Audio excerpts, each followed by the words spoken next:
ایک تو یہ کہ پرسنل انگیجمنٹ بہت ضروری ہے اسٹوڈنٹ کے ساتھ. بالکل. اس قسم کی انگیجمنٹ کہ اس کو یہ پتہ ہو کہ ہم نے کچھ ادھر ادھر کر دیا تو ہم ٹیچر کی آنکھ سے بچ نہیں سکتے. واہ. تو مطلب ایک تو اس قسم کی یہ چیز ہے. اور دوسری یہ کہ آپ اس کی عزت کریں, اس کو موقع دیں, اس کو سوال کرنے کی موقع دیں, جی, بلکہ ان کو کہیں کہ سوالات بنا کر لائیں, کیونکہ وہ آنسر دے کے اتنا نہیں سیکھیں گے جتنا وہ سوال بنا کے سیکھیں گے. کریٹیکل کانشیسنیس ان میں آئے گی تو وہ آگے جائیں گے. ایسا ہی ہے. اور تیسری چیز یہ کہ آپ صرف سختی سے یا صرف نرمی سے اسٹوڈنٹ کو کنٹرول نہیں کر سکتے.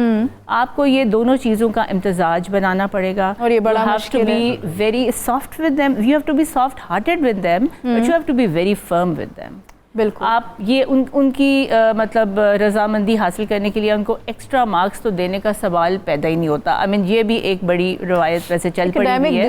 ہاں جی. ویسے بھی تو مطلب اس سے تو اسٹوڈنٹ کا آپ سمجھیں کہ بالکل ہی مطلب اس کی بیچارے کا ستیہ ناش ہی ہو جاتا ہے. ایسا ہی ہے.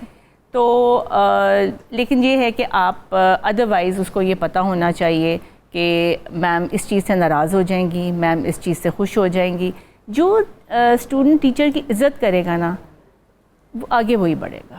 اس میں تو کوئی شک نہیں ہے. مطلب یہ جو ہمیں آج کل ہم یہ student evaluation and teacher evaluation اور یہ جو چیزیں ہیں نا, ان سے بڑھ کے بھی ایک چیز ہے, وہ یہ ہے کہ آپ ماں باپ سے درخواست ہے جی اس کے وہ جو اسٹوڈنٹس ہیں ان کو ٹیچرز کی عزت کرنا سکھائیں.